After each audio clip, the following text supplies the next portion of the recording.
மான்றகளே உணர்ந்து கொள்ளுங்கள். அண்டத்திலிருந்து பிண்டத்தில் மான்றலை நோக்கி பார்க்கின்றான். அண்டத்திலிருந்து பிண்டத்திற்கு மான்றலை இன்று தீபாவளி என்று சொல்லுறீர்கள். தீபாவளி என்னும் நடைமுறையில் இருக்குதல்லவா? நராசுரனை கொண்ட நாள் என்று நீங்கள் எல்லோரும் தீபமேத்தி தீபாவளி கொண்டாடுறீர்களா? ஊடுருகி ஒளிபெருக்கி தள்ள தெளிந்தவன் ஜீவன் சிவலிங்கம். சிவலிங்கம் என்ன சொல்லுகின்றதா என்று தெரியுமா? சிவன் வந்திருக்கும் மேல் இருக்கும் போது ஆரியர்கள் காலான் வாய்க்கால் பாகிஸ்தான் ஊடாக வந்து சிவனை கொல்லலாம் என்று நினைத்தார்கள். 4 வேதங்களையும் ஓதி அவர் வேதத்தை 4 காப்பிலும் போட்டாரு. அந்த 4 வேதம் மூலமும் அவர்களாலே அழிக்க முடியவில்லை சிவனை. அதேபோல் உங்களுக்குள்ள இருக்கும் தீபாவளியில் எப்படி வேதாஸ் இல்லாமல் நெருகி ஒளிபெருக்கி அண்டத்தில் பிண்டத்தில் இருக்கும் மான்றர்கள் இணைய வேண்டும் என்று கலியுகத்தில் வந்து நிற்கின்றீர்களே. ஓ மான்றர்களே, தீபாவளிக்கு ஆலயத்துக்குள் போனாலும் எந்த ஆலயங்களுக்கும் சென்றாலும் சரியை கிரியை யோகம் இல்லை, ஞானம் இல்லை. சரியை கிரியோடு முடியுதல்லவா? ஏன் இந்த ஆலயங்களில் இந்த கிரியை யோகம் செய்யவில்லை, ஞானம் எடுக்கவில்லை, ஊனுருகி ஒளிபெருக்கவில்லை? அப்போதுதானே மான்றல் தீபாவளி என்றால் என்ன? உள்ளொளி பெருக்கும் போதுதானே தீபம் என்று காட்ட வேணும் உன் ஆத்மாவை பரமாத்மாவிடம். உன்னுடைய ஆத்மா என்ன சொல்லுகிறது?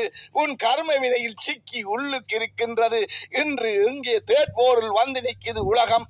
கலியுகம் வந்து தேட்போரில் வந்து நிற்கும் உலகத்தை பாருங்கள். உலக நாடுகள் ஒன்றை பிச்சுப்பிட்டு அடிவர்றீர்கள் சொத்து 10க்கு. இப்போ யோசித்துக் கொள்ளுங்கள். இங்கே ஈஸ்வராந்திலிருந்து பேசுகின்றேன், குமரி கண்டத்திலிருந்து பேசுகின்றேன். ஆனால் இன்று ஒரு தீபாவளிக்கு நெதர்லாந்திலிருந்து வந்திருக்கின்றார். நெதர்லாந்திலிருந்து வந்திருந்து கொண்டு அவருக்கு பேரும் தெரியாது, ஒன்றும் தெரியாது. நான் பார்த்துவிட்டு அவருடைய ஆத்மா மூலம் சொல்லுகின்றேன். உன்னி சென்ற இடங்கள் எல்லாரையும் அவங்க சென்ற ஒவ்வொரு இந்தியாவில் சென்று ஒரு குருமாரை சந்தித்தார்கள். எல்லா குருவிடமும் போனார்கள். அவர்கள் அங்கே பரமாத்மாவிடம் இணைக்கவில்லை. அவர்கள் தங்களிடம் தான் இணைத்தார்கள் ஒழிய அவர்களை பரமாத்மாவுடன் ஆத்மாவை இணைக்கவில்லை. ஆதாரம் இல்லை, தொல்லை இல்லை அடி என்று சொன்ன முருகனுடைய வேலில் முருகன் ஆதாரம் மூலம் நெத்திக்கண் மூலம் படைக்கப்பட்டது. அந்த ஒளி ஒளியும் சதாக்களை மலர வேண்டும், சதாசிவமாக இருக்க வேண்டும், சிவனை போல் இமயமலையில் குந்தி இருக்க வேண்டும். இந்த ஆரியர்கள் அங்கே இருந்து வந்து போட்ட கட்டு என்னும் அவ்வளவில்லை, மான்றலுக்குள்ளே இருக்கின்றதல்லவா? ஏனென்றால் பிராமணர்கள் பூநூலை மாட்டுகின்றார்கள், ஆனால் வாசிகாத்தில் மாட்டவில்லை பூநூலை. இப்போது தவம் இருக்கும் போது அண்டத்திலிருந்து பிண்டத்து மான்களை சொல்லுகிறார்.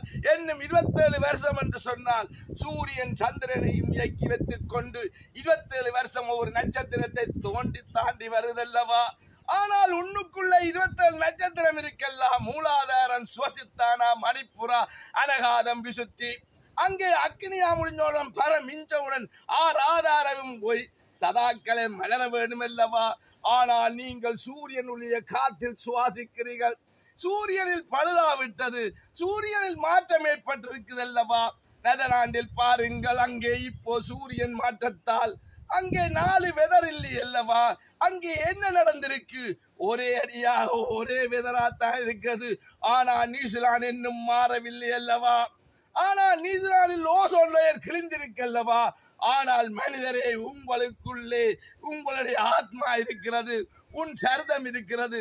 உன் சரிதத்துக்கும் ஆத்மாவுக்கும் சம்பந்தம் இருக்கல்லவா? ஏனென்றால் உன் கர்மவினை அது ஆத்மாவை பிடித்து வைத்திருக்கிறது. அதனால் தீபாவளி அன்று ஊனுருகி ஒளிபெருக்க வேண்டும். மான்றுகளை உணர்ந்து கொள்ளுங்கள்.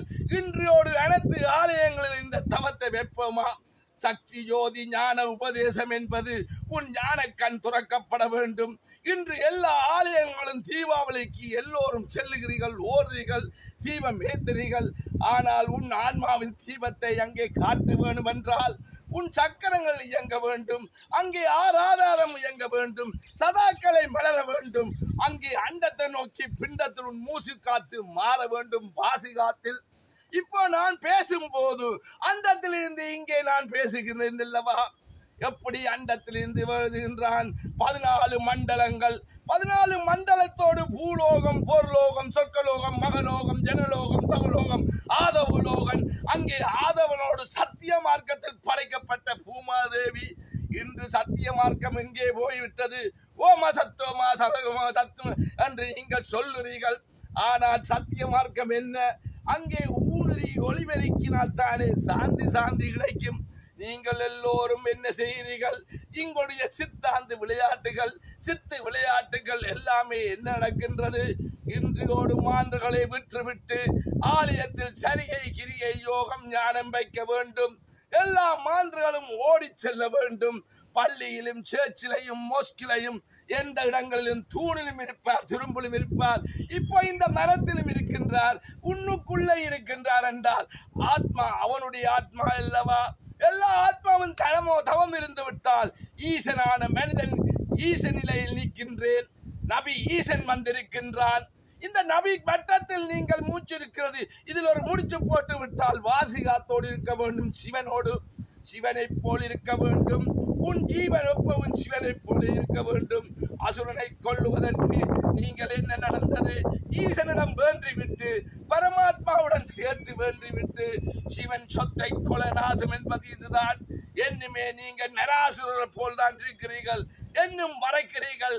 நராசுரன் பொய் சொன்னதால் தானே அங்கே வரம் கேட்டு ஏழாததால் தானே அங்கே மாறு வேடத்தில் வந்து தாய் மூலம் கொள்வதற்கு திட்டம் தீட்டி பரமாத்மா அங்கே வந்து என்ன செய்திருந்தால் தெரியுமா? அசுரனை கொள்கின்றான். ஆனால் என்னுமே தீபாவளிக்கு உங்களுக்குள்ளே அசுரன் இருக்கின்றான் அல்லவா? இன்று உலக நாடுகள் போரில் வந்து நிற்கிறது. சொத்து 10 வல்லரசு நாடுகள் நிற்கின்றது. நீக்குளியர் வரப்போகின்றது என்று பயப்படுறீர்கள். சுனாமி வரப்போகுது, வேக்கனோ வரப்போகிறது. அங்கே யோசித்துக்கோ நிலநடுக்கம் வருகின்றது. இன்று இயற்கை 27 வருஷம் என்று நான் மலேசியாவில் 2011 வெளிக்கிட்டு அங்கே இருந்து வெளிக்கிட்டு நியூசிலாந்து வரும்போது முன்பு 2000 ஆண்டு சொன்னேன். 27 வருஷத்துக்குள்ளே இங்கே பிரச்சனை வரும் போதண்டு 7 வருஷம் தாண்டி இப்போ 2025 வந்து நிற்கின்றது. இன்றைக்கு 2025 என்னும் ஒரு 13 வருஷத்துக்கு 14 வருஷத்துக்குள் பொருளாதார பிரச்சனைகள் எல்லோரும் நிறைய போறீர்கள். எல்லோரும் அங்கே என்ன செய்ய போறீர்கள்? எல்லோரும் யூட்டர்ன் பண்ண வேண்டும் என்றால் நீங்கள் செய்யும் இந்த பூமி இடம் பலமாக சுற்றுவது போல் உங்கள் சக்கரம் சுத்தி நேரே வாசிகாத்தில் எல்லா மான்களும் இணைய வேண்டும். அடுத்த தீபாவளி வரும்போது உலகத்தில் இருக்கிற நாடு எல்லோரும் ஞான கண் துறந்து தவம் இருப்பீர்களா? தவலோகத்தில் இருக்க வேண்டும், ஆதவலோனோடு இருக்க வேண்டும். இந்த ஆதவன் பழுதாகிவிட்டான். சூரியனை மாற்றமடைய வேண்டும் என்றால் இயற்கையை மாற்றி அமைக்க வேண்டும். இயற்கைக்கு நீ அடிமை, இயற்கையாலே அழிய போறீர்கள். அதனால் இயற்கையோடு இருப்பதற்கு இயற்கையை மாற்றி அமைக்க வேண்டும் என்றால் சக்தி ஜோதி ஞான கோஷம் எடுத்துக்கொண்டு தவம் இருந்தால் சூரியன் மாற்றமடையும், நிலா மாற்றமடையும். 3ஆம் பிறையில் சிவன் வரும்போது பூமியில் தண்ணி வந்தது. அப்ப சூரியன் மாற்றம் பெறும்போது பிறையில் மாற்றம் பெறும். அங்கே சந்திரனில் மாற்றம் பெறும்போது தண்ணி இல்லாமல் போய்விடும் அல்லவா? அதை யோசித்துக் கொள்ளுங்கள். அதனால் என்ன நடக்கும்? இயற்கையால் தண்ணியால் தான் அழியும் கடைசியா உலகம் எல்லாம். ஆனால் இயற்கை அழிந்தாலும் மீண்டும் திரும்பி வந்து நிற்கும். இயற்கை என்றும் அழிய போறதில்லை. மான்றகளே, நீங்க இயற்கையை பாதுகாத்து கொண்டிருங்கள். சூரியனையும் சந்திரனையும் பாதுகாப்பதற்கும் உன்னுடைய வாழ்வாதாரத்தில் இருந்து பூமியில் அன்னத்தை உண்டு கொண்டு சரீரத்தை ஒழுங்காக வளர்த்துக் கொண்டு அங்கே அன்னமய கோஷத்தில் இருக்க சொல்லுகிறான். மனமய கோஷம், விஞ்ஞானமய கோஷம், பிரணாயமய கோஷம், ஆனந்தமயம், அன்னமய கோஷம். ஆனந்தமயத்தில் பேரும்பத்தில் இருங்கள். பேரும்பம் பேரும்பம் பேரும்பம்.